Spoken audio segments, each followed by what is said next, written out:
இவ்வளோ நாளாக ஓட்டு போடாமல் இருந்தாங்க இல்லையா, வாக்கு இருக்கும் ஆனால் அவங்க வந்து ஓட்டு போட மாட்டாங்க. ஸோ அவங்க வந்து இந்த வாட்டி தேர்தலில் பங்கெடுப்பது அப்படின்றத ரொம்ப ஆர்வத்தோடு வந்திருக்காங்க. ஸோ இது வந்து அது இல்லாமல் பணம் கொஞ்சம் வேலை பண்ணியிருக்குங்க. கொஞ்சம் 5000 6000ன்னு கொடுத்துருக்காங்க. இன்வெஸ்ட்மெண்ட்டு தானே, சும்மா வீட்டில் ஓட்டு போடாமல் இருந்தால் உதைப்பாங்க இல்லையா. 10,000 20,000 வாங்கிட்டு எல்லா கட்சிக்காரங்கிட்டையும். கரூரில் ஒரு ஆள் தான் என்கிட்ட சொன்னார், ஒரு கேப் டிரைவர் பார்த்தேன் நான் எலெக்ஷனுக்கு மறுநாள். அவர் சொன்னால் 40,000 ரூபாய் கிடைச்சா யார் சார் ஓட்டு போடாமல் இருப்பாங்கன்னு. ஒரு ஓட்டு காப்பானா. ஆமாம், அதிமுகவில் செந்தில் பாலாஜி டீம் வந்து 1/4 சவரன் கோல்டு தங்கம் கொடுத்தாங்களாம்.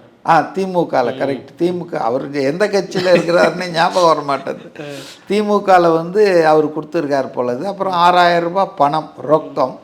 அதிமுகவில் இந்த எம்ஆர் விஜயபாஸ்கர்னு அவர் வந்து 1/2 சவரம் வெள்ளியாம் சில்வர். அப்புறம் 5000 ரூபாய் கொடுத்துருக்காங்க. அப்போ கம்யூனிஸ்ட் கட்சிகளில் கூட அங்கே நின்று கூட 1000 1500லாம் கொடுத்துருக்காங்களே. ஸோ இந்த தேர்தலில் வந்து அநேகமாக 234 தொகுதியிலும் பணம் விளையாடு இருக்குங்க. அதில் ஒன்றும் சந்தேகம் இல்லை. அது ஒரு ஃபேக்டராக இருந்திருக்கு. ஆட்களுக்கு வந்து ஓட்டு போட்டாகணும், இல்லைன்னா கேட்பான், இல்லை நீ ஏன் ஓட்டுக்கு லிஸ்ட்டில் பேர் பார்ப்பானுங்கல்ல, காசை வாங்கிட்டு ஓட்டு பண்ண. நீ ஓட்டுக்கு போய் நீ உன் விருப்பத்தில் மனசில் யாருக்கு பிடிக்குதோ அதை போட்டுக்க. போடாமலே இருந்தால் ஒரு ஆபத்து வரும். 4 கட்சிக்காரன்னு வந்து கேட்பான் இல்லை. அதனால் அதுக்கு பயந்தே கொஞ்சம் பேர் வந்து போட்டிருப்பாங்க. ஸோ இந்த வாட்டி ஓட்டு அதிகமானது உண்மை.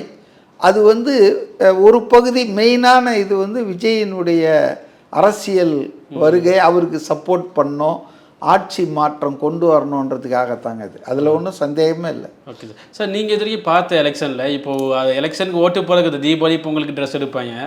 இப்போ எலெக்ஷனுக்குலாம் ட்ரெஸ் எடுத்து அந்த ஒரு காஸ்டியூமில் போகிறாங்க, ஒரு தலைவரோட காஸ்டியூமில் போகிறது உங்களுக்கு இது புதுசாக ஏற்கனவே நடந்திருக்க வாய்ப்பு? இல்லை இல்லை, இதை நான் பார்த்ததில்லை. இது புதுசு தான், புதுமை தான்.